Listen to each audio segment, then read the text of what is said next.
രാഹുൽ ഗാന്ധി മാധ്യമങ്ങളോട് സംസാരിക്കാൻ തയ്യാറെടുക്കുകയാണ്. കഴിഞ്ഞ ദിവസം ഉൾപ്പെടെ അദ്ദേഹത്തിന് ശിക്ഷ പ്രഖ്യാപിച്ചപ്പോൾ അടക്കം അദ്ദേഹം നേരിട്ട് പ്രതികരിച്ചിരുന്നില്ല. राजस्थान के मुख्यमंत्री अशोक गहलोत जी, छत्तीसगढ़ के मुख्यमंत्री भूपेश बघेल जी, हेलो,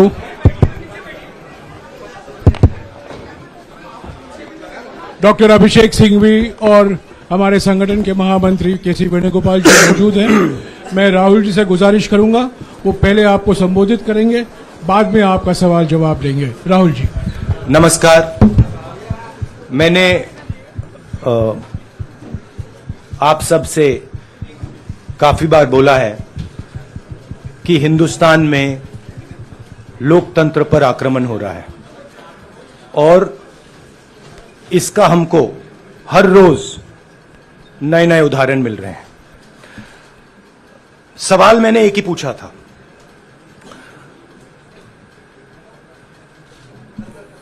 फाउंडेशन पे जाता हूं,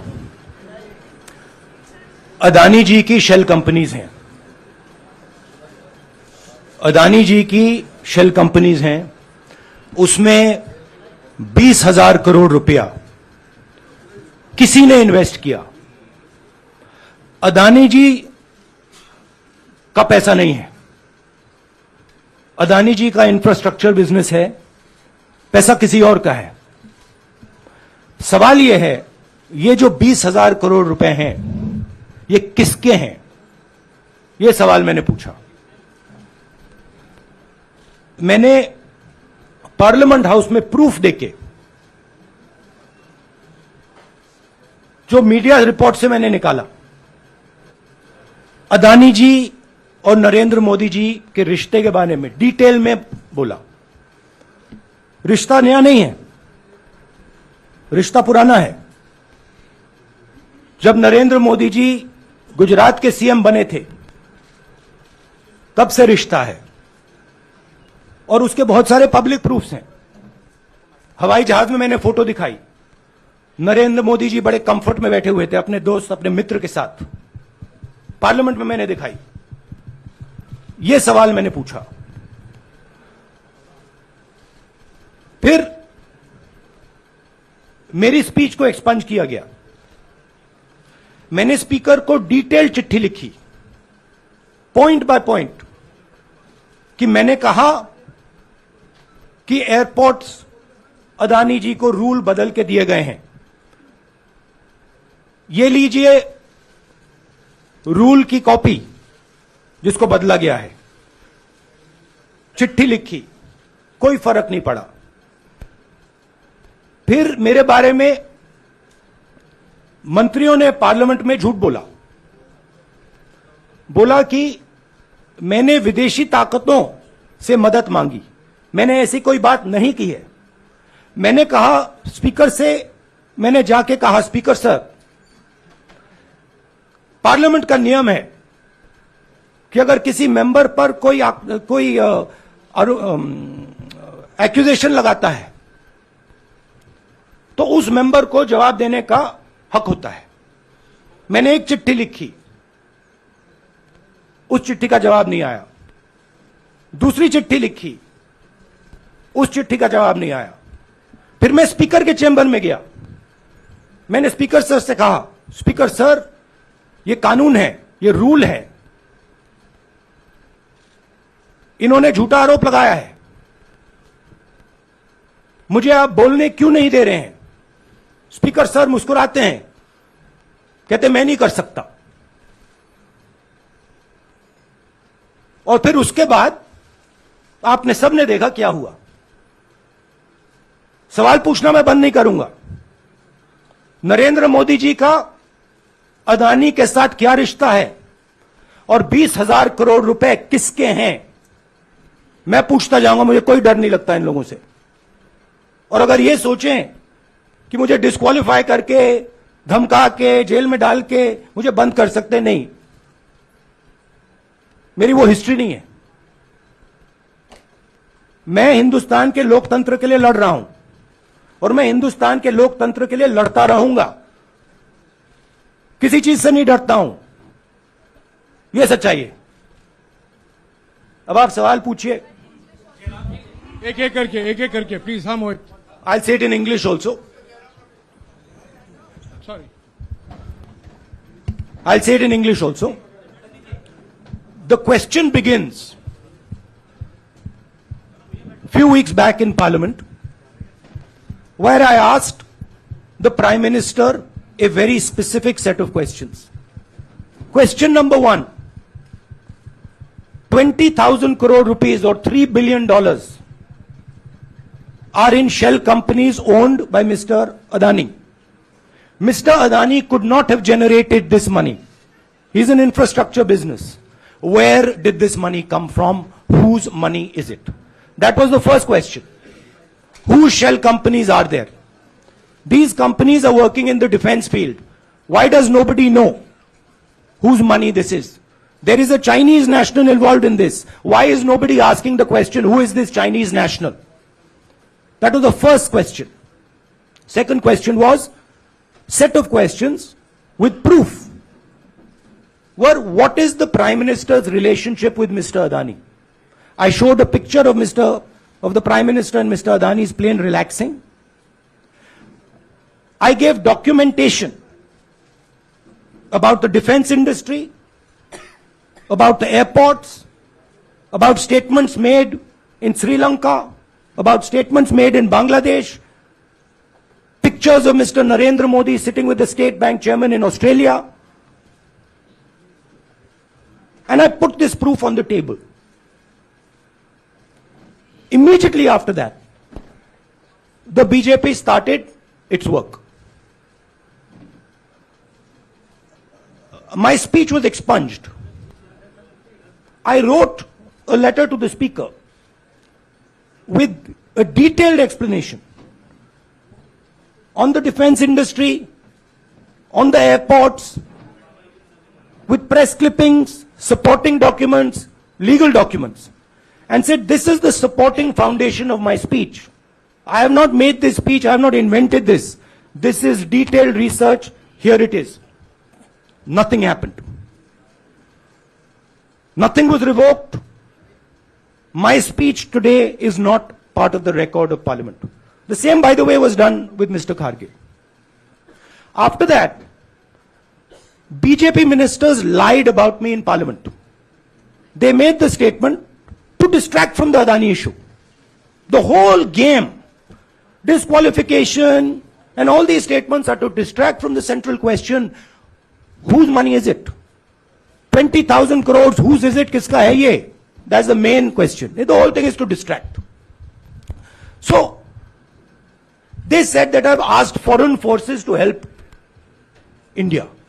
Most ridiculous statement. I have never made such a statement. You can look at all the conversations I had in the United Kingdom. Not one such statement was made. In fact, I said this is India's problem. India has to resolve this problem, right? A minister lies on the floor of the House. I wrote to the Speaker and I said, Speaker, sir, it is my right as a member of Parliament, when somebody makes an accusation, to state my position. Please let me state my position. The first letter is not answered. I then write a second letter with more details, saying the names and what was said. Still no answer. I then go to the Speaker's chamber and I say, Speaker, sir, what is going on? We live in a democracy. You are the defender of that democracy. Why are you not letting me make my statement? The Speaker smiles and says, I cannot do that. Come and have a cup of tea with me. Right? So this is the whole drama that is being orchestrated to defend the Prime Minister from the simple question, whose 20,000 crore rupees, whose $3 billion went to Mr. Adani shell companies?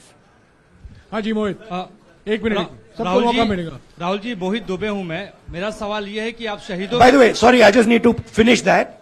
I left out a part. Look, I am here defending the democratic voice of the Indian people. I will continue to do that. I am not scared of these threats, of these disqualifications, of these allegations, of these prison sentences. I don't care. I'm not scared of them. Okay? These people don't understand me yet.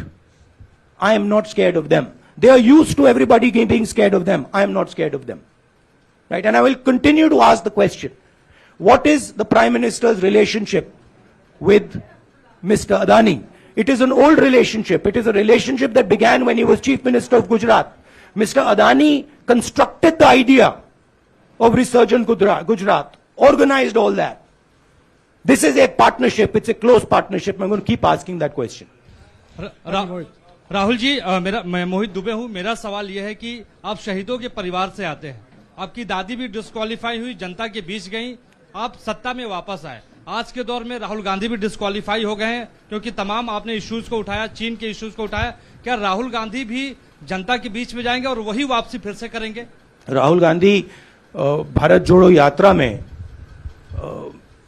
4.5 महीने जनता के बीच में रहेंगे और वो मेरा काम है, वो मैं करता जाऊंगा। हाँ जी, अनवर आज के हिंदुस्तान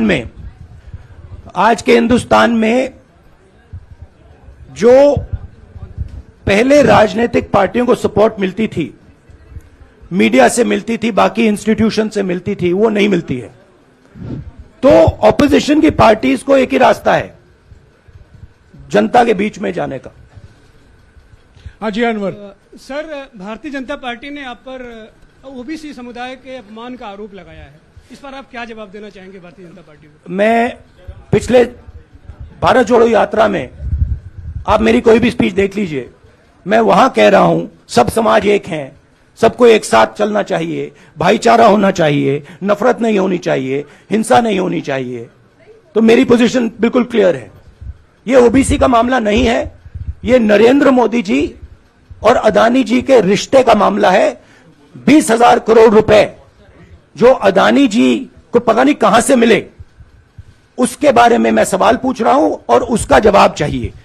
बीजेपी ध्यान को भड़काने की कोशिश करती है, कभी ओबीसी की बात करेगी, कभी विदेश की बात करेगी, कभी कुछ और बात करेगी, कभी डिस्क्वालिफिकेशन की बात करेगी, मगर सवाल यही है 20,000 करोड़ रुपए, $3 बिलियन किसका था? संजय मिश्रा। और वो अदानी का पैसा नहीं हो सकता। संजय मिश्रा।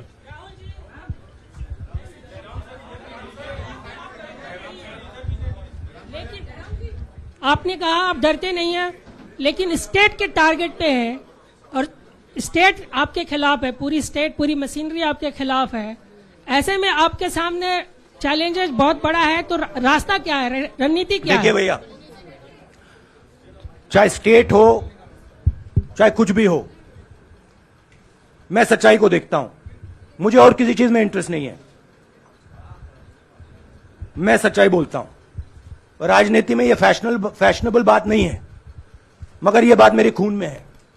मैं और कोई रास्ता निकाल ही नहीं सकता हूं। तो मेरा काम यह है, यह मेरी तपस्या है, जीवन की तपस्या है, उसको मैं करता जाऊंगा। चाहे मुझे डिस्क्वालीफाई करें, मारे पीटे, जेल में डाले, मुझे कोई फर्क नहीं पड़ता। मुझे अपनी तपस्या करनी है। इस देश ने मुझे सब कुछ दिया है। शांत हो जाइए।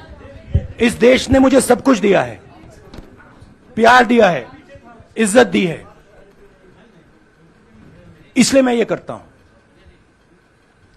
हाँ, Supriya. Sir, Rahul sir, BJP के जो लीडर्स आप पे अटैक कर रहे हैं उस पर आप क्या कहेंगे? और इसके अलावा वायनाड, वहां पर जब से खबर गई है, वहां पे लोग बहुत डिसबिलीफ में हैं, प्रोटेस्ट भी इरप्ट हो रहा है, आप अपनी कॉन्स्टिट्यूएंसी के लोगों को क्या कहना चाहेंगे?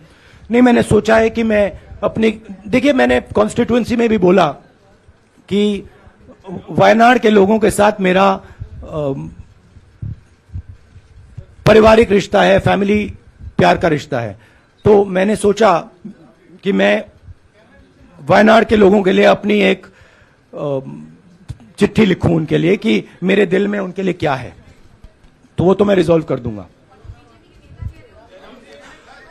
उनका, देखिए, बीजेपी के नेताओं का काम यही है। देखिए, वो सब नरेंद्र मोदी जी से डरते हैं, कारण आप जानते हो। नरेंद्र मोदी जी ने कहा कि देखिए, ध्यान हटाना है। वो सब जानते हैं अदानी जी और नरेंद्र मोदी जी का रिश्ता। सारे के सारे जानते हैं क्या रिश्ता है, सब जानते हैं, मगर डरते हैं। तो अगर नरेंद्र मोदी जी ने उनसे कहा कि भैया ध्यान उधर करो, ध्यान उधर करेंगे। मगर सवाल यही है 20,000 करोड़ रुपए किसका है? हाँ जैनेंद्र राहुल जी पूरी कांग्रेस पार्टी, सर पूरी कांग्रेस पार्टी ये कह रही है कि आप चाहे वो गुजरात की कोर्ट ने आपको सजा सुनाई या आपका निलंबन हुआ, ये सब कुछ केंद्र सरकार प्रधानमंत्री के इशारे पर हो रहा है। लेकिन बीजेपी कह रही है कि कानून ने अपना काम किया है। तो जो ये दलील है कि कानून ने आपको सजा दी है और उसी की वजह से आपका निलंबन भी हुआ है, इस पर आप क्या देखिए, लीगल मैटर है, पर ये हुआ है? लीगल मैटर है। मैं हिंदुस्तान के लीगल सिस्टम को रिस्पेक्ट करता हूं। मैं लीगल मैटर पे इस प्रेस कॉन्फ्रेंस में बात नहीं करना चाहता हूं। हाँ संजीव, अगर आपके लीगल सवाल होंगे तो आप हमारी लीगल टीम से पूछ लीजिए। Sanjeev 1 minute. Sanjeev,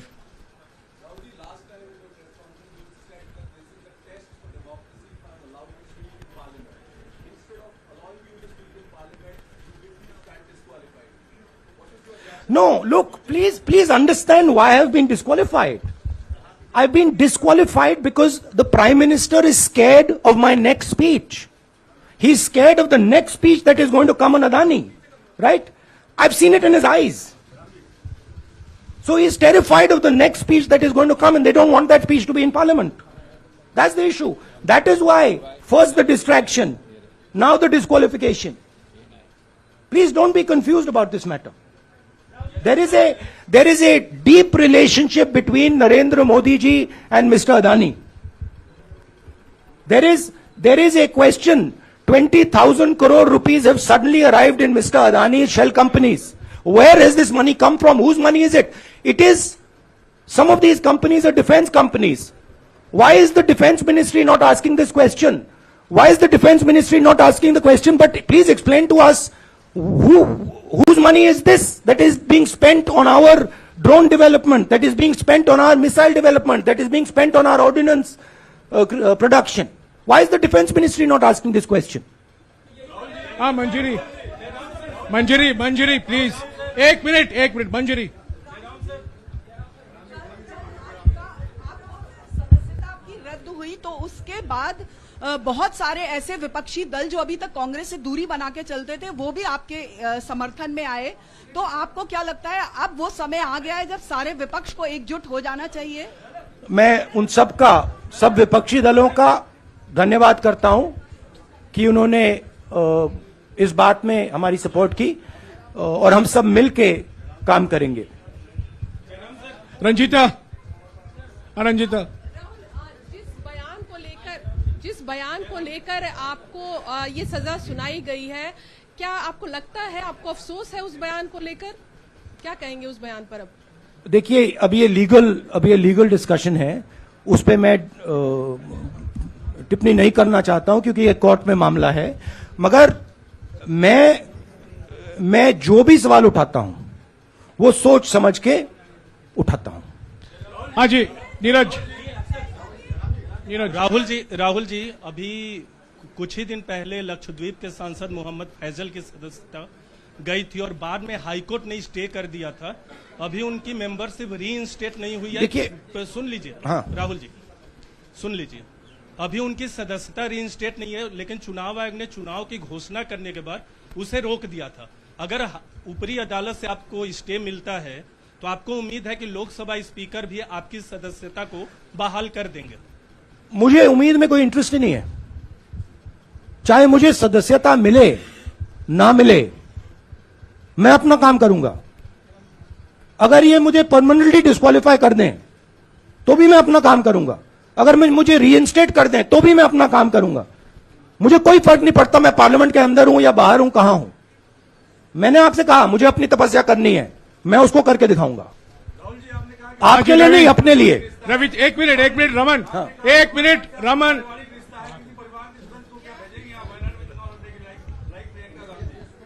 it is not up to me, it is up to Congress president कौन जाएंगे। राहुल जी मेरा सवाल,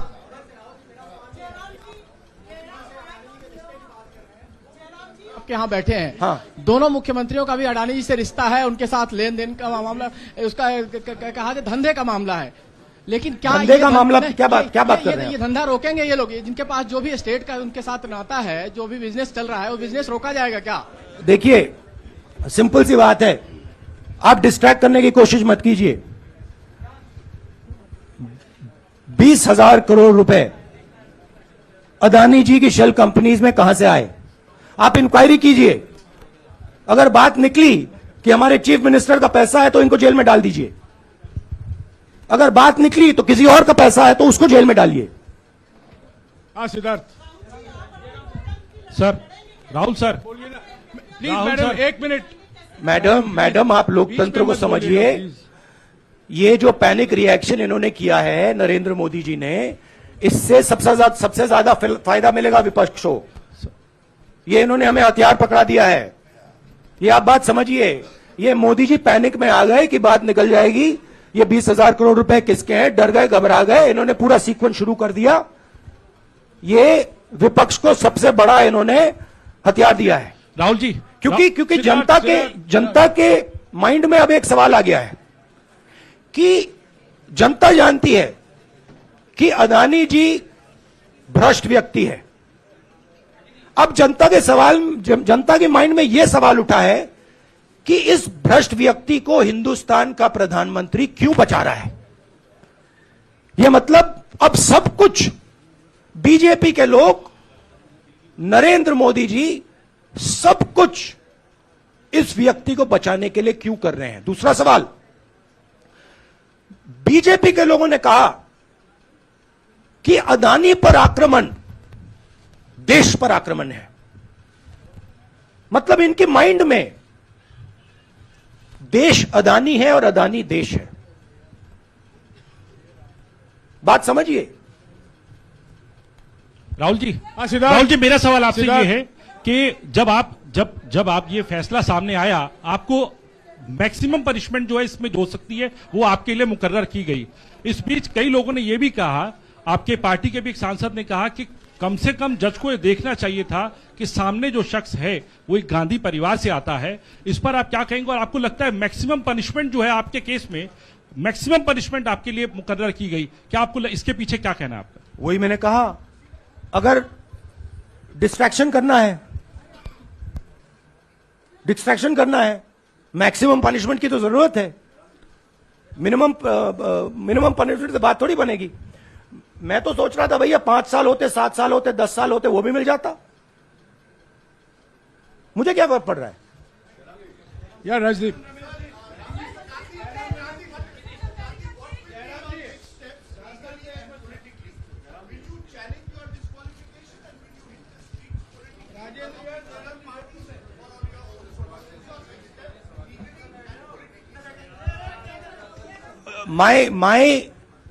I have only one step, and that step is to fight for the truth in this country and to defend the democratic nature of this country that is under. Please let me finish, Rajdeep. Unless you want to answer it for me. You do that also sometimes. Yeah. So my job, as I see it, is to defend the democratic nature of this country. And I will do whatever I have to do to defend the democratic nature of this country. What does that mean? That means defending the institutions of this country.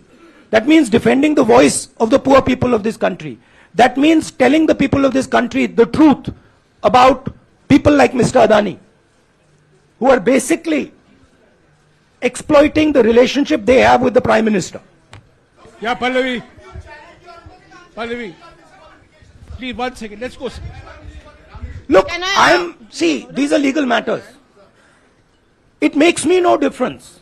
I told them, it makes me no difference if I'm disqualified, not qualified, whatever. It makes me no difference. Disqualify me for life. Put me inside jail. I will keep going. I will not stop. Mr. Gandhi, Yeah, Mr. Pallavi. Gandhi, 2 things here. One, are you worried or apprehensive about the political relevance of, say, the opposition and the Congress Do I look party worried to polls? you? One. Second, Do I look worried to you? I'm excited. I'm happy that these people have given me the best gift they could give me. And second, Mr. Gandhi, is that BJP's reaction since yesterday is that if you hadn't torn the ordinance then perhaps you wouldn't be facing the law today. Your response to that? My response to that is that when somebody is guilty of something, they want to distract everybody's attention. Right? If you catch a thief, the first thing he says is, I didn't do it. The second thing he says, look there, look there, look there, look there. Right? That's what the BJP is doing. We have caught 20,000 crore rupees entering Mr. Adani's companies. Nobody knows whose money that is. That money cannot be Mr. Adani's money. He does not generate this type of money. So that money has come from someone. All this, OBC, disqualification, anti-national, all this is to distract from the panic that the Prime Minister is feeling. That his relationship with Mr. Adani is going to be exposed. Let me tell you, that relationship is going to be exposed. Nobody is going to stop that. It is going to happen. Because the opposition is going to press this thing until we find the answer. हाँ रवि सिसोदिया जी को दे दो। राहुल जी जो judgement आया उसको लेकर BJP ने उसको किया है कि आपने ओबीसी का अपमान किया, पूरे देश में प्रेस कॉन्फ्रेंस करने की तैयारी कर रहे हैं कि आपने ओबीसी का अपमान किया था। भैया देखिए, पहला आपका अटेम्प्ट वहां से आया, दूसरा आपका अटेम्प्ट यहां से आया, तीसरा आपका अटेम्प्ट यहां से आया। आप इतनी डायरेक्टली बीजेपी के लिए क्यों काम कर रहे हो? थोड़ी डिस्कशन से करो यार, थोड़ा घूम घाम के पूछो। क्या आपको ऑर्डर दिया है क्या? देखो मुस्कुरा रहे हैं। घूम घाम मैं आपको उदाहरण देता हूं। आप थोड़ा घूम घाम के निकाल नुकुल के बोलो। देखो ऐसे बोलो पहले, राहुल जी, हाँ तो please if you want to work for the BJP, then bring a BJP flag symbol here and put it on your chest. Then I'll answer you the same way I answer them. Don't pretend to be a press man. Vikrant, Rahul ji हवा निकल गई। Rahul ji BJP के लोग बार बार ये बात कहते हैं कि आपने जब विदेश में जाके भाषण दिया तो उन्होंने कहा माफी मांग लेते। अभी कहा कि कोर्ट में आपसे कहा कि आप माफी मांग लेते। तो जब ये लोग कहते हैं राहुल गांधी माफी मांग लेते, तो राहुल गांधी क्या सोचते हैं? राहुल गांधी सोचता है मेरा नाम सावरकर नहीं है, मेरा नाम गांधी है। गांधी किसी से माफी नहीं मांगता। और मैंने कहा, पार्लियामेंट हाउस में कहा कि भैया मुझे बोलने दीजिए ना, एक बार तो बोलने दीजिए। 2 बार चिट्ठी लिखी, तीसरी बार मैं पर्सनली स्पीकर से जाके कहता हूं, स्पीकर सर प्लीज, आप डेमोक्रेसी के लोकतंत्र के आप प्रोटेक्टर हैं, मुझे बोलने दीजिए। मुस्कुरा के कहते हैं भैया मैं तो नहीं कर सकता। आप नहीं कर सकते तो कौन कर सकता है? शायद मुझे जाके मोदी जी से पूछना पड़े, वो तो करने नहीं देंगे। तो मेरा जो पॉइंट है, इस देश में लोकतंत्र खत्म हो गया है। इस देश के लोग जो इनके दिल में है, हमारे दिल में है, बोल नहीं सकते हैं। इस देश के इंस्टीट्यूशन पर आक्रमण हो रहा है। और उस आक्रमण का मैकेनिज्म क्या है? उस आक्रमण का मैकेनिज्म नरेंद्र मोदी जी और अदानी जी का रिश्ता है, वो फाउंडेशन है। मैं नरेंद्र मोदी जी पर सवाल नहीं पूछ रहा हूं, मैं अदानी जी पर सवाल पूछ रहा हूं। बीजेपी अदानी जी को क्यों प्रोटेक्ट कर रही है? आप नरेंद्र मोदी जी को प्रोटेक्ट कीजिए। मैं अदानी जी पे पूछ रहा हूं, आप अदानी जी को क्यों प्रोटेक्ट कर रहे हो? आप इसलिए अदानी जी को प्रोटेक्ट कर रहे हो क्योंकि आप ही अदानी हो। Thank you.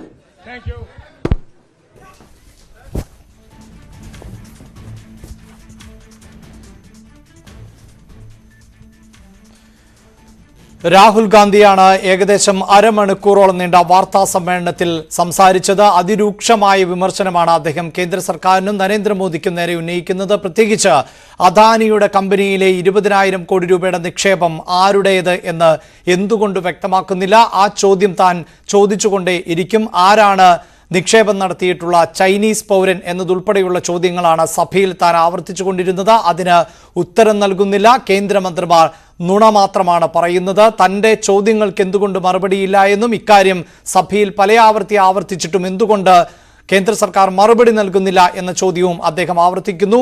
ലോക്സഭാ സ്പീക്കറെ അടക്കം ഇക്കാര്യത്തിൽ വിശദമായ ചർച്ച നടക്കുക, അതാണ് ജനാധിപത്യത്തിന്റെ അടിസ്ഥാന സ്വഭാവമെന്ന് അറിയിച്ചിരുന്നതാണ്. എന്നാൽ പ്രധാനമന്ത്രിയുടെ കണ്ണുകളിൽ തനിക്ക് ഭയം വായിച്ചെടുക്കാൻ സാധിക്കുന്നുണ്ട്. താൻ അയോഗ്യനാക്കപ്പെടുന്നത് ആ ഭയത്തിന്റെ അടിസ്ഥാനത്തിലാണ്. ഇനിയും സഭയിലെത്തിയാൽ ആ ചോദ്യങ്ങൾ താൻ ആവർത്തിക്കുമെന്ന് പ്രധാനമന്ത്രിക്ക് അറിയാം എന്നുകൂടിയാണ് അദ്ദേഹം വാർത്താ സമ്മേളനത്തിൽ വ്യക്തമാക്കിയത്. അതേസമയം അയോഗ്യതയുമായി ബന്ധപ്പെട്ട വിഷയത്തിൽ കൃത്യമായൊരു മറുപടി അദ്ദേഹം നൽകിയില്ല. ഇന്ത്യൻ നിയമവ്യവസ്ഥയെ താൻ ബഹുമാനിക്കുന്നു എന്ന് അദ്ദേഹം ചൂണ്ടിക്കാണിക്കുന്നു. ജീവിതാവസാനം വരെ അയോഗ്യനാക്കപ്പെട്ടാലും താൻ ഇതേ ചോദ്യങ്ങൾ ചോദിച്ചുകൊണ്ടേയിരിക്കും. ജനാധിപത്യത്തിന്റെ ഭാഗമാണ് ഇത്തരം ചോദ്യങ്ങൾ ഉയർത്തുക എന്നതായിരുന്നു അദ്ദേഹത്തിന്റെ മറുപടി. അതിനപ്പുറത്ത് എന്ത് നിയമ നടപടികളുമായി മുന്നോട്ടു പോകുമെന്ന ചോദ്യത്തിന് കൃത്യമായ മറുപടി നൽകാൻ രാഹുൽ ഗാന്ധി തയ്യാറായില്ല. അക്കാര്യങ്ങൾ പാർട്ടിയാണ് തീരുമാനിക്കേണ്ടത്. പാർട്ടിക്ക് നിയമ ഘടകമുണ്ട്, ആ ഘടകമാണ് അക്കാര്യങ്ങൾ തീരുമാനിക്കേണ്ടത്. വയനാട് തനിക്ക് കുടുംബത്തെ പോലെയാണ്. വയനാട്ടിലെ ജനങ്ങൾ തൻ്റെ കുടുംബാംഗങ്ങളാണ്. അവരോട് താൻ കത്തിലൂടെ സംവദിക്കും, നിലവിലെ സാഹചര്യം കത്തിലൂടെ വിവരിക്കും എന്നുകൂടിയാണ് രാഹുൽ ഗാന്ധി വാർത്താ സമ്മേളനത്തിൽ വ്യക്തമാക്കിയത്. വാർത്തയുടെ വിശദാംശങ്ങളുമായി ന്യൂസ് ഡെസ്കിൽ നിന്ന് ER രാഗേഷ് ചേരുന്നുണ്ട്. രാഗേഷ്, അരമണിക്കൂറിലധികം നീണ്ട വാർത്താ സമ്മേളനം, അതിൽ നിലപാടിൽ നിന്ന്, ചോദ്യത്തിൽ നിന്ന് ഒരു തരി പോലും അദ്ദേഹം പിന്നോട്ടു പോയില്ല. ആരുടെ നിക്ഷേപമാണ് 20,000 കോടി രൂപ എന്ന് ആവർത്തിച്ചുകൊണ്ടേയിരിക്കുന്നു. അദാനി എന്നാൽ അത് മോദിയാണ് എന്ന ആ ഒരു ഫോക്കസിൽ നിന്ന് അദ്ദേഹം ഒരൽപ്പം പോലും വ്യതിചലിക്കുന്നില്ല.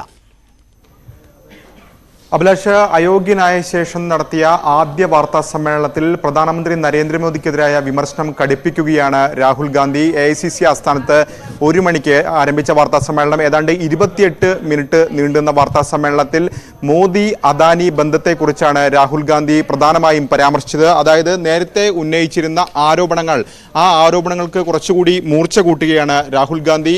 അതായത് അദാനിയും മോദിയും തമ്മിലുള്ള ബന്ധം എന്ത് എന്ന് രാഹുൽ ഗാന്ധി ഇന്ന് വാർത്താ സമ്മേളനത്തിൽ ആവർത്തിച്ചു ചോദിച്ചു. ഒപ്പം തന്നെ അദാനിയുടെ ഷെൽ കമ്പനിയിൽ 2,000 കോടി നിക്ഷേപമുണ്ട്, അത് ആർക്കാണ് ഈ നിക്ഷേപം എന്ന ചോദ്യമാണ് രാഹുൽ ഗാന്ധി പ്രധാനമായും ഉന്നയിക്കുന്നത്. ഒപ്പം തന്നെ ഈ നിക്ഷേപമുള്ള ചൈനീസ് പൗരൻ, ഷെൽ കമ്പനിയിൽ നിക്ഷേപമുള്ള ചൈനീസ് പൗരൻ ആര് എന്ന ചോദ്യം കൂടി രാഹുൽ ഗാന്ധി ഏതായാലും ഉന്നയിക്കുകയാണ്. മാത്രവുമല്ല, കഴിഞ്ഞ മാസം 7-ാം തീയതി ലോക്സഭയിൽ നടത്തിയ പ്രസംഗവും പിന്നീട് രാഹുൽ ഗാന്ധി പരാമർശിക്കുകയുണ്ടായി. അതായത് 7-ാം തീയതി ലോക്സഭയിൽ നടത്തിയ പ്രസംഗത്തിലാണ് താൻ മോദി അദാനി ബന്ധത്തെക്കുറിച്ച് പരാമർശിച്ചത്. പക്ഷേ ആ പ്രസംഗം സഭാരേഖകളിൽ നിന്ന് നീക്കുന്ന നടപടിയാണ് സർക്കാരിൻ്റെയും ലോക്സഭാ സ്പീക്കറിൻ്റെയും ഭാഗത്തുനിന്ന് ഉണ്ടായത്.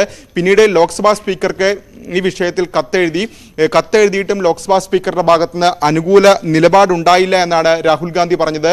വിമാനത്താവളം ചട്ടങ്ങൾ ലംഘിച്ചാണ് നൽകിയതടക്കമുള്ള വിമർശനങ്ങളാണ് ഫെബ്രുവരി 7-ാം തീയതി നടത്തിയ വാർത്താ സമ്മേളനത്തിൽ രാഹുൽ ഗാന്ധി ഉന്നയിച്ചത്. പക്ഷേ ആ പ്രസംഗമെല്ലാം തന്നെ, പരാമർശങ്ങളെല്ലാം തന്നെ സഭാരേഖകളിൽ നിന്ന് നീക്കുകയാണ്. ഏതാണ്ട് ആ പ്രസംഗത്തിന് ശേഷമാണ് BJP തനിക്കെതിരായ നീക്കങ്ങൾ നടത്തിയതെന്ന് കൂടി രാഹുൽ ഗാന്ധി പറഞ്ഞു വെച്ചിരിക്കുകയാണ്. ഏതായാലും ആ പ്രസംഗത്തിന്റെ പരാമർശങ്ങളൊന്നും തന്നെ ഈ സഭാരേഖകളില്ല എന്നുകൂടി വിമർശനങ്ങൾ രാഹുൽ ഗാന്ധി ഉന്നയിക്കുന്നു. തന്നെ അയോഗ്യനാക്കുന്ന ഒന്നും തന്നെ തനിക്ക് പ്രശ്നമില്ല, താൻ പോരാട്ടം തുടരും, തനിക്ക് ഭയമില്ല, മറിച്ച് പ്രധാനമന്ത്രി നരേന്ദ്രമോദിക്കാണ് ഭയമെന്നാണ് രാഹുൽ ഗാന്ധി. ഞാൻ രാകേഷിലേക്ക് വരാം. ഇപ്പോൾ ടോം വടക്കൻ ടെലിഫോൺ ലൈനിലുണ്ട്, BJP നേതാവ്. ശ്രീ ടോം വടക്കൻ, രാഹുൽ ഗാന്ധി ആവർത്തിച്ച് ചോദിക്കുന്നു, ആരാണ് അദാനിക്ക് വേണ്ടി നിക്ഷേപം നടത്തുന്നത്? ആരൊക്കെയാണ് ഈ ഷെൽ കമ്പനികൾക്ക് വേണ്ടി നിക്ഷേപം നടത്തുന്നത്? ഒരു ജനാധിപത്യ രാജ്യത്തിൽ ഇത്തരം കാര്യങ്ങൾ അറിയാൻ ഏതൊരാൾക്കും അവകാശമില്ലേ എന്ന ചോദ്യം അദ്ദേഹം ചോദിക്കുന്നു. എന്തുകൊണ്ട് അതിന് സർക്കാർ മറുപടി പറയുന്നില്ല? ഇത് ഗവൺമെന്റിന്റെ ജോബല്ല ഇതിന്റെ ഉത്തരം പറയാൻ. സെബി ഉണ്ട്, സെബിയാണ് ഇത് മോണിറ്റർ ചെയ്യുന്നത്. Court, high court, supreme court monitored ഒരു കമ്മിറ്റി വെച്ചിട്ടുണ്ട്, അവരും എൻക്വയറി ചെയ്തിട്ടുണ്ട്. തീർച്ചയായും ഒരു സിസ്റ്റമാറ്റിക് ഒരു അപ്രോച്ച് ഉണ്ട്. പക്ഷെ ഈ കക്ഷിക്ക് ഇതൊന്നും മനസ്സിലാവുന്നില്ല. ഇത് ഒരു ഡെമോക്രറ്റിക് രാജ്യമാണ്. ഇത് പ്രൈം മിനിസ്റ്റർക്ക് ഉത്തരം പറയേണ്ട ചോദ്യമല്ല. പിന്നെ നിങ്ങളുടെ മുമ്പിൽ തന്നെ കണ്ടു, പത്രക്കാർ ചോദ്യം ചോദിക്കുമ്പോ മുഴുവൻ കേൾക്കണം, ആദ്യം കേൾക്കാൻ പഠിക്കണം. നിങ്ങളൊരു ചോദ്യം ചോദിച്ചാൽ അതിന് ഉത്തരം പറയുന്നത് കേൾക്കാൻ പഠിക്കണം. താങ്കൾ സെബിയാണ് ഇതിന് മറുപടി നൽകേണ്ടത് എന്ന് പറയുമ്പോൾ ഈ കോർട്ട് ഒരു കമ്മിറ്റി അപ്പോയിന്റ് ചെയ്തിട്ടുണ്ട്, അവർ എൻക്വയറി ചെയ്തുകൊണ്ടിരിക്കുന്നുണ്ട്. അതിന്റെ ഉത്തരം കിട്ടുന്നതിനേക്കാൾ മുമ്പ് ഇതൊക്കെ ഡൈവേഴ്ഷണറി ടാക്ടിക്സ് എന്ന് പറയുന്ന ഈ രാഹുൽ ഗാന്ധി അപ്പോളജൈസ് ചെയ്യാൻ പറഞ്ഞു കോർട്ടിൽ. എന്താണ് ഇഷ്യൂ? OBC സമുദായത്തിനെ ഇൻസൾട്ട് ചെയ്തു. അത് ചെയ്യാൻ തയ്യാറല്ല. എന്റെ പേര് സവാർക്കർ അല്ല, എന്റെ പേര് ഗാന്ധി. എവിടെ നിന്ന് കിട്ടി ഈ ഗാന്ധി പേര്? ഞാൻ ചോദിക്കുന്നു. ഗാന്ധി പേര് എവിടെ നിന്ന് കിട്ടി ഇവർക്ക്? ഇയാൾ സവാർക്കർ അല്ല, ഓക്കെ, അക്സെപ്റ്റഡ്. പക്ഷെ where did he get this Gandhi name first? BJP-യിലും അടക്കം ഇത്തരം പേരുകളൊക്കെ വെച്ചുകൊണ്ട് നടക്കുന്നവരുണ്ടല്ലോ. ചോദ്യമല്ല, അല്ല, വരുൺ ഗാന്ധിയെ പോലുള്ളവരുടെ പേരിലുണ്ടല്ലോ ഈ ഗാന്ധി. പേരെന്ന് പറയുന്നത് കേൾക്കാൻ നിങ്ങൾ എന്നെ വിളിച്ചു, ഞാൻ പറയുന്നത് കേൾക്കാൻ തയ്യാറല്ലെങ്കിൽ ഞാൻ ഫോൺ ഡിസ്കണക്ട് ചെയ്യാണ്. അല്ല, ഇതിൽ ഏറ്റവും പ്രധാനപ്പെട്ട ചോദ്യം ഈ വിമാനത്താവളങ്ങൾ, ഡിഫൻസ് ആയുധങ്ങളുമായി ബന്ധപ്പെട്ട കാര്യങ്ങൾ, ഇതെല്ലാം അദാനിയുമായി ബന്ധപ്പെട്ട കമ്പനികൾ നടത്തുന്നു. അപ്പോൾ അതിൽ ആര് നിക്ഷേപം നടത്തി എന്നതറിയാൻ ഒരു പാർലമെന്റേറിയന് അല്ലെങ്കിൽ പാർലമെന്റിലെ പ്രതിനിധി ചോദ്യം ചോദിച്ചാൽ അതിന് മറുപടി നൽകാൻ സർക്കാരിന് ബാധ്യതയില്ല എന്നാണോ? ഞാൻ 2-3 പ്രാവശ്യം പറഞ്ഞു, സെബി ഉണ്ട്, ഒരു ജുഡീഷ്യൽ ബോഡി, ഒരു കമ്മിറ്റി അപ്പോയിന്റ് ചെയ്തിട്ടുണ്ട്. അവർ അന്വേഷിച്ചുകൊണ്ടിരിക്കുകയാണ്. അതിനു മുമ്പ് ഇതൊരു ഇഷ്യൂ ആക്കി തിരിക്കാൻ എന്താ പറയാ, പൊളിറ്റിക്കൽ യൂണിറ്റി കൊണ്ടുവരാനുള്ള ശ്രമമാണ്. ഇയാൾക്ക് എത്ര സീറ്റ് കിട്ടും അടുത്ത ലോക്സഭയിൽ കണ്ടെന്ന് അറിയണം. കാരണം ജനങ്ങൾ ചോദിക്കുന്നു. അഡാനി അല്ല ഇഷ്യൂ. ഇവിടുത്തെ പ്രശ്നം ജനങ്ങൾക്ക് ആവശ്യം ഡെവലപ്മെന്റ് ആണ്. അത് അങ്ങനെ ഡെവലപ്മെന്റ് ഇല്ലാത്ത സ്റ്റേറ്റ് ആണ് നമ്മുടെ സ്റ്റേറ്റും കേരളം. അവിടെ ഡബിൾ എഞ്ചിൻ ഗവൺമെന്റ് വരണം, ഇതാണ് പ്രതീക്ഷ, ജനങ്ങളുടെ പ്രതീക്ഷ. പക്ഷെ പത്രക്കാർക്ക് പലതും അവതരിപ്പിക്കാം. ഇന്നൊരു പത്രക്കാരന്റെ സ്ഥിതി കണ്ടില്ലേ പ്രസ് കോൺഫറൻസിൽ? നിങ്ങളുടെ മുമ്പിലല്ലേ സംഭവിച്ചത്? ആ ഒരു ചോദ്യം ചോദിച്ചപ്പോൾ ഉത്തരം പറഞ്ഞത് കേട്ടില്ലേ? അദ്ദേഹം ചോദ്യം ചോദിച്ചപ്പോൾ അദ്ദേഹത്തിന്റെ മറുപടി BJP-ക്ക് വേണ്ടിയാണോ താൻ പത്രക്കാരൻ എന്ന വ്യാജേന വന്നിരിക്കുന്നത് എന്നല്ലേ? അങ്ങനെയാണോ പത്രക്കാരെ കൈകാര്യം ചെയ്യുന്നത്? അഭിപ്രായ വ്യത്യാസങ്ങൾ ഉണ്ടാവും. പത്രക്കാർക്ക് അധികാരമില്ലേ? ഫ്രീഡം ഓഫ് എക്സ്പ്രഷൻ ഇല്ലേ? ഒരു ചോദ്യം ചോദിക്കാനുള്ള അധികാരമില്ലേ? അപ്പൊ BJP-ക്കാരനായോ? ആ പത്രക്കാരന്റെ ചോദ്യവും താങ്കൾ ശ്രദ്ധിച്ചു എന്ന് തോന്നുന്നു. തീർച്ചയായും ചോദിക്കാനുള്ള അധികാരമുണ്ട്, ഫ്രീഡം ഓഫ് എക്സ്പ്രഷൻ ഉണ്ട്. ആ ചോദ്യത്തിന് ഉത്തരം OBC ഇഷ്യൂവിനെ പറ്റി അപ്പോളജൈസ് ചെയ്യില്ല എന്ന് പറയുന്നു. അതിന് ഉത്തരം എന്താണ്? ഇവിടെ താങ്കൾക്ക് ഈ കേരളത്തിൽ അടുത്തിടെയുണ്ടായ ബ്രഹ്മപുരവുമായി ബന്ധപ്പെട്ട ഒരു വിഷയം അറിയാമായിരിക്കുമല്ലോ. അവിടെ ഒരു കമ്പനി കൃത്യമായി ഉത്തരവാദിത്വം നിർവഹിച്ചില്ല എന്ന് പറയുമ്പോൾ അതിൽ ഏത് കമ്പനിക്ക് എങ്ങനെ ഇടപാട് നടന്നു എന്നതുൾപ്പെടെയുള്ള കാര്യങ്ങളിൽ സർക്കാർ മറുപടി പറയണം, മുഖ്യമന്ത്രി മറുപടി പറയണം എന്നതടക്കമുള്ള പ്രതിഷേധങ്ങൾ BJP-യുടെ ഭാഗത്തു നിന്നുമുണ്ട്. കൊച്ചി മേയർക്കെതിരെ വലിയ തോതിലുള്ള പ്രതിഷേധം BJP-യും ഉയർത്തുന്നുണ്ട്. അപ്പോഴൊക്കെ അവർ അത് അന്വേഷണ ഏജൻസികൾ അന്വേഷിച്ച് കണ്ടെത്തിയ ശേഷം പറയാം എന്ന് പറഞ്ഞാൽ മതിയോ? അതിന് സമാനമായ തരത്തിലല്ലേ ഇവിടെ അദാനിയുമായി ബന്ധപ്പെട്ട നിക്ഷേപം, അദാനി ഓഹരി വിപണിയിൽ നടത്തുന്ന ഇൻഡൻസ്ബർഗിന്റെ റിപ്പോർട്ട് പുറത്തു വന്നൊരു പശ്ചാത്തലമുണ്ട്. അങ്ങനെ ഒരു വിവാദം നിലനിൽക്കുന്ന സാഹചര്യമുണ്ട്. അല്ലാതെ വെറുതെ സഭയിൽ വന്നുകൊണ്ട് അദാനിയുടെ കമ്പനിയെക്കുറിച്ച് ചോദ്യം ചോദിക്കുകയല്ല ഈ രാഹുൽ ഗാന്ധി ചെയ്തത്. മറിച്ച് അദ്ദേഹത്തിന്റെ നിക്ഷേപങ്ങൾ സംബന്ധിച്ച് സംശയമുണ്ട്. നിങ്ങൾ കൊച്ചിയിൽ നടന്ന പൊല്യൂഷനും ആ ഹ്യൂമൻ ലൈഫിനെ എഫക്ട് ചെയ്യുന്ന ഇഷ്യൂനെയും അഡാനിയും കണക്ട് ചെയ്യാൻ നിങ്ങൾ എന്ത് തരം പത്രക്കാരനാണ്? ഞാൻ ചോദ്യം ചോദിക്കുകയാണ്. നിങ്ങൾ ഈ കമ്പാരിസൺ എങ്ങനെയാ ചെയ്യുന്നത്? മനുഷ്യ ജീവൻ ഇൻവോൾവ് ആയിരുന്നു അതിൽ. അല്ല, ഞാൻ ആ വിഷയത്തെ കുറിച്ചല്ല താങ്കളോട് ചോദിച്ചത്. കമ്പനിയെ കുറിച്ചും ആ കമ്പനിയുടെ ഇടപാടുകളെ കുറിച്ചും ഈ രാഷ്ട്രീയ പാർട്ടികളെല്ലാം ഇത്തരം സംശയങ്ങൾ ഉന്നയിക്കാറുണ്ട്. പൊളിറ്റിക്കൽ സെൻസ് ഇല്ല. എന്ത് ഇഷ്യൂസിനെയാണ് കമ്പയർ ചെയ്യുന്നത്? കമ്പയർ ചെയ്യാൻ 2 ഇഷ്യൂസ് വേണം. ഞാൻ ആ വിഷയത്തെ അല്ല കമ്പയർ ചെയ്തത്. അവിടെയും ഒരു കമ്പനി അദാനിയും കമ്പയർ ചെയ്യുന്നു. നിങ്ങൾ എന്ത് കമ്പാരിസനാണിത്? അല്ല, ആ കമ്പനിയുടെ ഉടമസ്ഥർ ആര്? ആ കമ്പനിക്ക് CPM-യുമായുള്ള ബന്ധമുണ്ട്. ഇതൊക്കെ BJP-യുടെ സംസ്ഥാന അധ്യക്ഷനും നേതാക്കളും ഒക്കെ കേരളത്തിൽ ചോദിക്കുന്നുണ്ട്. ശ്രീ ടോമടക്കൻ,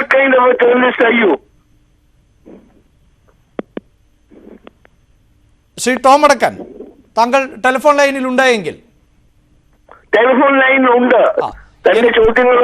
ഞാൻ ബ്രഹ്മപുരത്തെ തീപിടുത്തത്തെ അല്ല കമ്പയർ ചെയ്തത്, മറിച്ച് അവിടെയും സോണ്ട എന്ന് പറയുന്ന ഒരു കമ്പനിയുണ്ട്. ആ കമ്പനിയുടെ ഉടമസ്ഥത ആരുടേത്? പൊല്യൂഷനും മനുഷ്യ ജീവന്റെ ഇഷ്യൂ, അതാണ് നിങ്ങൾ കമ്പയർ ചെയ്യുന്നേ. താങ്കൾ ഞാൻ പറയുന്നത് ശ്രദ്ധിക്കും എന്ന് കരുതുന്നു. ഞാനിപ്പോഴും ബ്രഹ്മപുരത്തെ തീപിടുത്തത്തിൽ ജനങ്ങൾക്ക് എന്ത് ബുദ്ധിമുട്ടുണ്ടായി എന്നുള്ളതല്ല താങ്കളോട് ചോദിച്ചത്. അവിടെ ഒരു കമ്പനിയെ കുറിച്ച് സംശയമുണ്ടായാൽ അതിന് ഭരണകൂടം മറുപടി നൽകണം. മറിച്ച് കേന്ദ്രത്തിലാകുമ്പോൾ അത്തരത്തിൽ സംശയങ്ങൾ ഉണ്ടായാൽ ഭരണകൂടം മറുപടി നൽകേണ്ടതേ ഇല്ല എന്ന് താങ്കൾ പറയുന്നു. ഞാൻ പറഞ്ഞിട്ടില്ല. ഞാൻ ഇത്രേ പറയുന്നേ, നിങ്ങൾ ആപ്പിളും ഓറഞ്ചും കമ്പാരിസൺ ചെയ്യാണ്. അവിടെ ജീവന്റെ ഇഷ്യൂ ആണ്, ജീവൻ മരണത്തിന്റെ ഇഷ്യൂ ആണ്.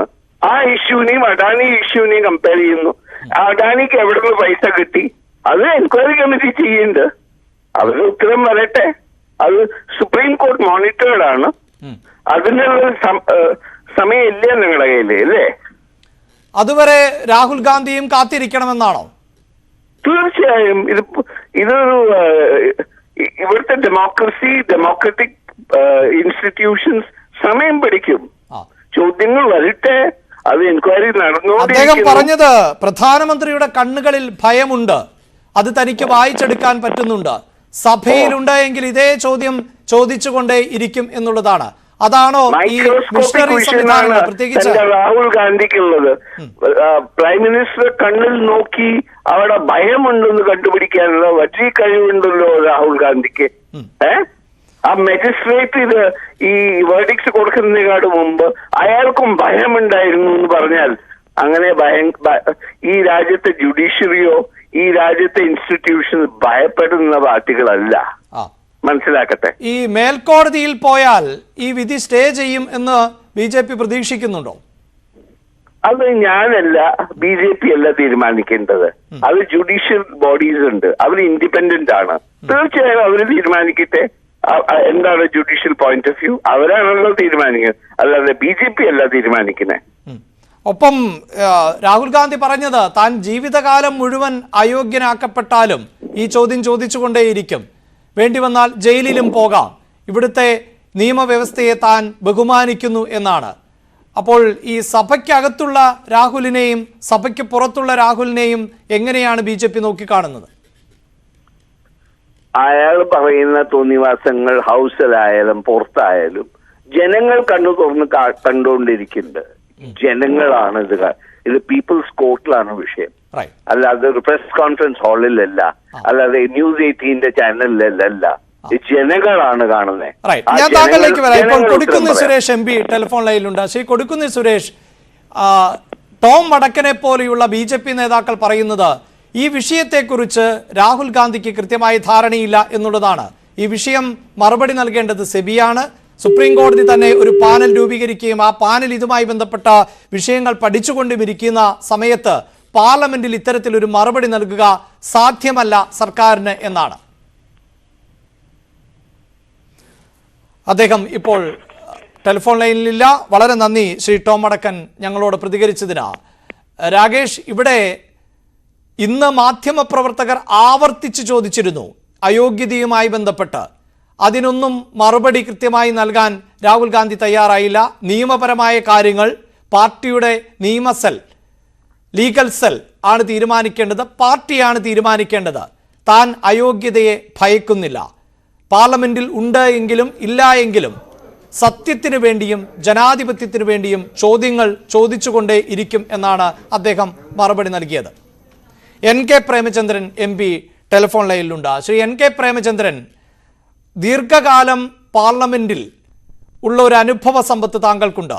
അല്പസമയം മുമ്പ് BJP നേതാവായ ടോം വടക്കനോട് ചോദ്യം ഉന്നയിച്ചപ്പോൾ അദ്ദേഹം പറഞ്ഞത് രാഹുൽ ചോദിക്കുന്ന ചോദ്യത്തിന് ഭരണകൂടമല്ല, പ്രധാനമന്ത്രിയല്ല മറുപടി നൽകേണ്ടത്, അതിന് സംവിധാനങ്ങളുണ്ട്, സെബി അടക്കം ഈ വിഷയം പരിശോധിച്ചുകൊണ്ടിരിക്കുന്നു. മാത്രവുമല്ല സുപ്രീം കോടതിയുടെ മേൽനോട്ടത്തിലുള്ള സമിതിയുണ്ട്. അങ്ങനെ കോടതിയുടെ പരിഗണനയിൽ ഇരിക്കുമ്പോൾ രാഹുലിന്റെ ചോദ്യങ്ങൾക്ക് എങ്ങനെ മറുപടി നൽകാനാകുമെന്നാണ് BJP ചോദിക്കുന്നത്. ഇവിടെ പ്രശ്നം അതല്ലല്ലോ. രാഹുൽ ഗാന്ധിക്കെതിരായി ഗുരുതരമായിട്ടുള്ള ആക്ഷേപങ്ങളാണ് കേന്ദ്ര ക്യാബിനറ്റ് മന്ത്രിമാർ, 4 മന്ത്രിമാർ, ശ്രീ രാജ്നാഥ് സിംഗിനെ പോലെയുള്ള പാർലമെന്റിലെ ഉപനേതാവ് കൂടിയായിട്ടുള്ള രാജ്നാഥ് സിംഗ് അടക്കം 4 കേന്ദ്ര ക്യാബിനറ്റ് മന്ത്രിമാർ രാജ്യവിരുദ്ധ പ്രസംഗമാണ്, ദേശവിരുദ്ധ താല്പര്യം ഉയർത്തിപ്പിടിക്കുന്ന പ്രസംഗമാണ് രാഹുൽ ഗാന്ധി നടത്തിയതെന്ന ഗുരുതരമായ ആക്ഷേപമാണ് പാർലമെന്റിൽ ഉന്നയിച്ചത്. എന്നിട്ട് അവർ തന്നെ രാഹുൽ ഗാന്ധി മാപ്പ് പറയണമെന്ന് ആവശ്യപ്പെട്ടുകൊണ്ട് ബഹളമുണ്ടാക്കി സഭാ നടപടികൾ തടസ്സപ്പെടുത്തുക, അദ്ദേഹത്തിന് മറുപടി പറയാനുള്ള അവസരം നൽകാതിരിക്കുക. 2 പ്രാവശ്യം രേഖാമൂലം അദ്ദേഹം കത്ത് കൊടുത്തു. എനിക്കിതിനെ സംബന്ധിച്ച് വിശദീകരണം നൽകണം, മറുപടി നൽകണമെന്ന് സ്പീക്കർക്ക് കത്ത് കൊടുത്തിട്ടും കൊടുക്കാതിരിക്കുക, സഭാ നടപടികൾ അലങ്കോലപ്പെടുത്തി അവസാനം ഗില്ലറ്റിൻ ചെയ്ത് ബഡ്ജറ്റ് പാസ്സാക്കി കൊണ്ടുപോവുക. ഇതെന്ത് ജനാധിപത്യ ബോധമാണ്? ഇതെന്ത് നീതിബോധമാണ്? രാജ്യത്ത് അദ്ദേഹത്തെ കുറിച്ച് ഗുരുതരമായ ആക്ഷേപം ഉന്നയിക്കുമ്പോൾ നിയമമനുസരിച്ചും ചട്ടമനുസരിച്ചും കീഴ്വഴക്കമനുസരിച്ചും സാമാന്യ മര്യാദയുടെയും അടിസ്ഥാനത്തിൽ അദ്ദേഹത്തിന് വിശദീകരിക്കാനുള്ള അവസരം പോലും നൽകാതെ അദ്ദേഹത്തെ പ്രതിസ്ഥാനത്ത് നിർത്തുകയാണ്. അദ്ദേഹത്തെ ദേശവിരുദ്ധനായി ചിത്രീകരിക്കുകയാണ്, രാജ്യദ്രോഹിയായി ചിത്രീകരിക്കുകയാണ്. ഇതാണ് BJP മുന്നോട്ട് വെക്കുന്ന ജനാധിപത്യം. അദാനിയുമായി ബന്ധപ്പെട്ട പ്രശ്നങ്ങൾ എന്തുകൊണ്ട് സഭയിൽ ചർച്ച ചെയ്യാൻ ഇന്ത്യൻ സമ്പദ് വ്യവസ്ഥയെ തന്നെ പ്രതികൂലമായി ബാധിക്കുന്ന അത്തരത്തിലൊരു ഗൗരവതരമായ പ്രശ്നത്തെ സംബന്ധിച്ച് എന്തുകൊണ്ടാണ് സഭയിൽ ചർച്ച ചെയ്യാൻ തയ്യാറാകാത്തത്? ചർച്ച ചെയ്യുമ്പോൾ ഗവൺമെന്റിന് മറുപടി പറയാമല്ലോ. സുപ്രീം കോടതിയുടെ നിരീക്ഷണത്തിലുള്ള അന്വേഷണം നടക്കുന്നു എന്നുള്ളത് കൊണ്ടാണ് എത്രയോ കാര്യങ്ങളെ സംബന്ധിച്ച്, അന്വേഷണം നടക്കുന്ന കാര്യങ്ങളെ സംബന്ധിച്ച്, കോടതിയുടെ പരിഗണനയിലുള്ള വിഷയങ്ങളെ സംബന്ധിച്ച് 2G സ്പെക്ട്രവും 3G സ്പെക്ട്രവും കോമൺവെൽത്ത് സ്കീംസുമായി ബന്ധപ്പെട്ട സ്കാം ഉൾപ്പെടെ മുഴുവൻ ആക്ഷേപങ്ങളും കോടതിയുടെ പരിഗണനയിൽ ഇരിക്കുന്ന ഘട്ടങ്ങളിലല്ലേ പാർലമെന്റ് ചർച്ച ചെയ്തതും പാർലമെന്റ് സ്തംഭിപ്പിക്കപ്പെട്ടതുമൊക്കെ. അപ്പൊ അതൊന്നും പറയാത്ത ഒരു ന്യായീകരണവുമില്ല, കാരണവുമില്ല. വിയോജിപ്പിന്റെ സ്വരത്തെ ഉന്മൂലനം ചെയ്യുക, ഇല്ലായ്മ ചെയ്യുക എന്ന ഒരു തന്ത്രമാണ് ഇന്ന് BJP കേന്ദ്രത്തിൽ സ്വീകരിച്ചിട്ടുള്ളത്. പാർലമെന്ററി ജനാധിപത്യ സംവിധാനത്തിന്റെ തന്നെ പ്രസക്തിയെ ചോദ്യം ചെയ്യുന്ന നിലയിലുള്ള വളരെ ഹീനമായ ജനാധിപത്യ ധ്വംസനത്തിനാണ് ഇന്ന് നാം പാർലമെന്റ് സാക്ഷ്യം വഹിക്കുന്നത്. അതിന്റെ ഏറ്റവും ഒടുവിലത്തെ ഉദാഹരണമാണ് തുടർച്ചയായി 7 ദിവസം ഗവൺമെന്റ് തന്നെ സഭാ നടപടികൾ, ബഡ്ജറ്റ് സമ്മേളനം തടസ്സപ്പെടുത്തുക എന്ന് പറയുന്നത് പാർലമെന്ററി ജനാധിപത്യ ചരിത്രത്തിൽ കേട്ടുകേൾവി പോലുമില്ലാത്ത അനുഭവമാണ് ഈ ബഡ്ജറ്റ് സമ്മേളനത്തിൽ നമുക്കുണ്ടായത്. വളരെ നന്ദി ശ്രീ NK പ്രേമചന്ദ്രൻ പ്രതികരിച്ചതിന്. ഇപ്പോൾ CPI നേതാവ് കൂടിയായ MP Shri V Sivadasan telephone ലൈനിലുണ്ട്. ശ്രീ ശിവദാസൻ, എല്ലാ പാർട്ടികളും, പ്രതിപക്ഷ പാർട്ടികളും രാഹുലിനെ പൂർണ്ണമായും പിന്തുണയ്ക്കുന്ന സാഹചര്യമുണ്ട്. അദ്ദേഹം പറയുന്നത് താൻ സഭയിലുണ്ട് എങ്കിൽ ഇനിയും പ്രധാനമന്ത്രിയോട് ചോദിച്ചുകൊണ്ടേയിരിക്കും. ഇപ്പോൾ ചോദിക്കുന്നത് അദാനിയുടെ കമ്പനിയിൽ 20,000 കോടി രൂപയുടെ നിക്ഷേപം ആര് നടത്തി എന്നുള്ളതാണ്. അതിന് എന്തുകൊണ്ട് മറുപടി നൽകുന്നില്ല കേന്ദ്ര സർക്കാർ എന്നതാണ്. ഇത്തരം ചോദ്യങ്ങളെ കേന്ദ്രം ഭയക്കുന്നത് കൊണ്ടാണോ ഇദ്ദേഹത്തെ പോലെയുള്ള ജനപ്രതിനിധികൾക്ക് വിലക്ക് ഏർപ്പെടുത്തുന്നത്? ഹലോ, എന്നോടാണോ? ശ്രീ ശിവദാസൻ, താങ്കളോടാണ്. ഇവിടെ BJP RSS ശക്തികൾ ഇന്ത്യയിൽ ഇപ്പോൾ ചെയ്തുകൊണ്ടിരിക്കുന്നത് എതിർ ശബ്ദം മുഴക്കുന്ന സകല ആളുകളെയും ഇല്ലാതാക്കുക എന്നുള്ളതാണ്. അവർക്ക് പാർലമെന്റിൽ മാത്രമല്ല ഇന്ത്യ രാജ്യത്ത് തന്നെ ഇടം കൊടുക്കാൻ ഇരിക്കാൻ പറ്റുമോ എന്നുള്ളതാണ് അവർ ആലോചിച്ചുകൊണ്ടിരിക്കുന്നത്. പാർലമെന്റിന്റെ ചരിത്രത്തിൽ ഇന്ന് അവരെ കണ്ടിട്ടില്ലാത്ത കാഴ്ചകളാണ് നിലവിൽ നാം കണ്ടുകൊണ്ടിരിക്കുന്നത്. അദാനിയുടെ വിഷയം, ആ കമ്പനിക്ക് വഴിവിട്ട നിലയിൽ കേന്ദ്ര സർക്കാർ നൽകിയിട്ടുള്ള സഹായങ്ങൾ, ഇതെല്ലാം സംബന്ധിച്ച് പരിശോധന നടത്തണമെന്നും പ്രധാനമന്ത്രി നേരിട്ട് തന്നെ പാർലമെന്റിൽ മറുപടി നൽകണം എന്നുമൊക്കെ പ്രതിപക്ഷ പാർട്ടികൾ ആകെ ആവശ്യപ്പെടുകയുണ്ടായി. എന്നാൽ ആ വിഷയത്തിൽ പാർലമെന്റിൽ യാതൊരു പ്രതികരണവും നടത്തുന്നതിന് പ്രധാനമന്ത്രി തയ്യാറായിട്ടില്ല. എന്നാൽ ഈ വിഷയം ഉയർത്തിയിട്ടുള്ള പ്രതിപക്ഷ പാർട്ടി അംഗങ്ങളെ പുറത്താക്കുക തുടങ്ങിയ നടപടിയായിട്ടാണ് ഈ ഗവൺമെന്റ് മുന്നോട്ട് പോയിട്ടുള്ളത്. അപ്പൊ അത്യന്തം ലജ്ജാകരമായിട്ടുള്ള ഒരു സാഹചര്യമാണ് ഇന്ന് രാജ്യം അഭിമുഖീകരിക്കുന്നത്.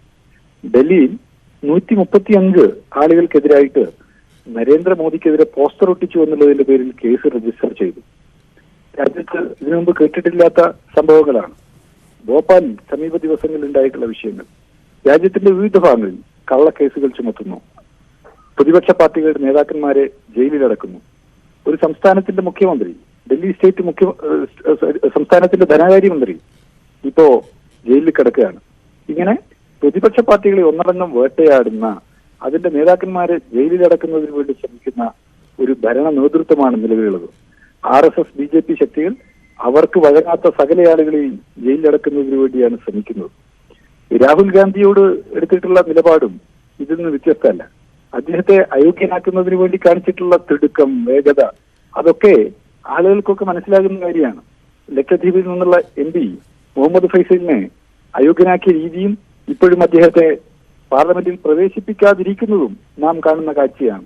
ഇതൊക്കെ ജനാധിപത്യ വിരുദ്ധതയുടെ വലിയ ഒരു ഭീകരമായിട്ടുള്ള കാഴ്ചയാണ് നമ്മുടെ മുമ്പിലേക്ക് കൊണ്ടുവരുന്നത്. RSS BJP നേതൃത്വം ഇതിനെല്ലാം ജനങ്ങളോട് കണക്ക് പറയേണ്ടി വരും.